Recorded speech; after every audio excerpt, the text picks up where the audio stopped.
గుర్తొచ్చింది. ముందు బారసాల చేసి నామకరణం చేస్తారు, ఆ తర్వాత అన్నప్రాసన చేస్తారు.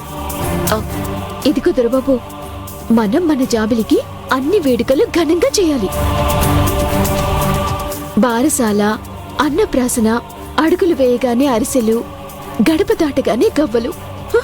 సరేనా దొరబాబు? ఇంకా నిలబడి అలా చూస్తున్నావేంటి దొరబాబు? పద, మన బిడ్డ ఎక్కడుందో వెతుకుదాం. చెట్టు పిల్ల అమ్మ లేకుండా ఎలా ఉంటుంది? మన బిడ్డకి ఏం కాలేదు కదా దొరబాబు? తను చనిపోలేదు, బతికే ఉంది, బతికే ఉంది, బతికే ఉంది.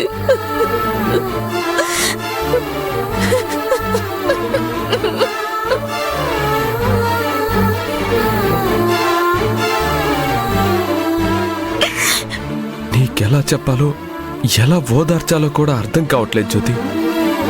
రా, ముందు కూర్చో.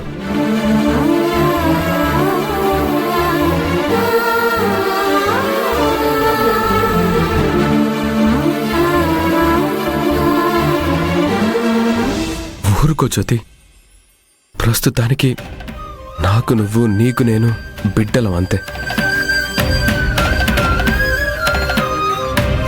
భగవంతుడా, ఎందుకు తండ్రి నా జ్యోతికి చిన్నప్పటి నుంచి ఇన్ని కష్టాలు పెడుతున్నావు?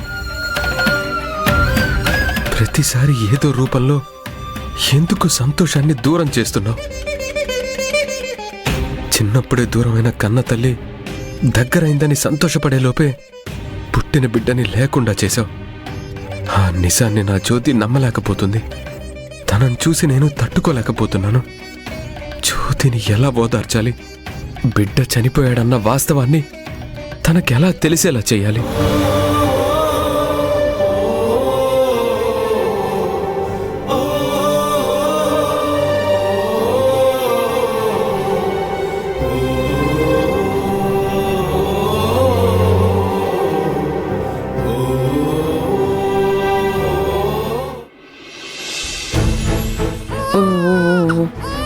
తాగు తల్లి.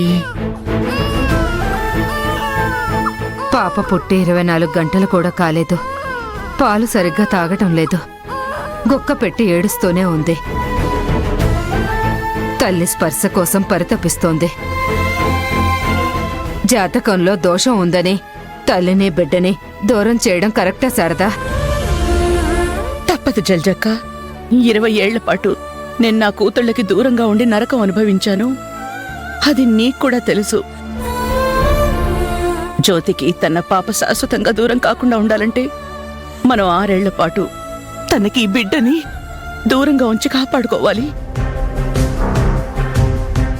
నువ్వు పసికందుని తీసుకొచ్చేటప్పుడు జ్యోతికి స్పృహ లేకపోయినా ఇప్పుడు తన బిడ్డ తనతో లేదని తెలిసి గుండెలు బాదుకుంటూ ఏడుస్తుంటుంది. అవును జలజక్క, పాపనైతే మొండిగా తీసుకొచ్చాను గాని జ్యోతి ఎంత కుమిలిపోతుందో నాకు తెలుసు.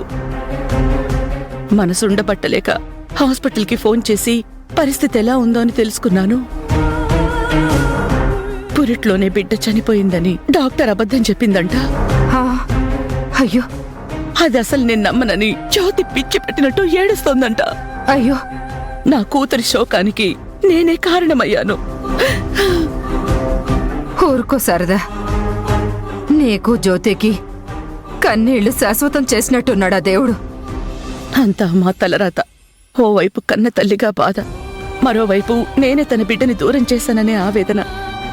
రెండిటి మధ్య నలిగిపోతున్నాను నేను.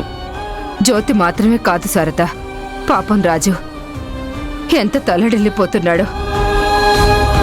అసలే జ్యోతి అంటే ప్రాణం. ఓవైపు బిడ్డ లేదన్న బాధ, ఇంకోవైపు జ్యోతి బాధను చూసి తనని ఎలా ఊరడించాలో తెలియక ఎంత సతమతమవుతున్నాడో. నిజమే జల్జక్క, తనకి కూతురు పుట్టాలని, ఆ పాప జ్యోతిలాగే ఉండాలని, జాబిలి అని పేరు పెట్టాలని ఎన్నో కలలు కన్నాడు. రాజీవాసల్ని కూడా నేనే దూరం చేశాను.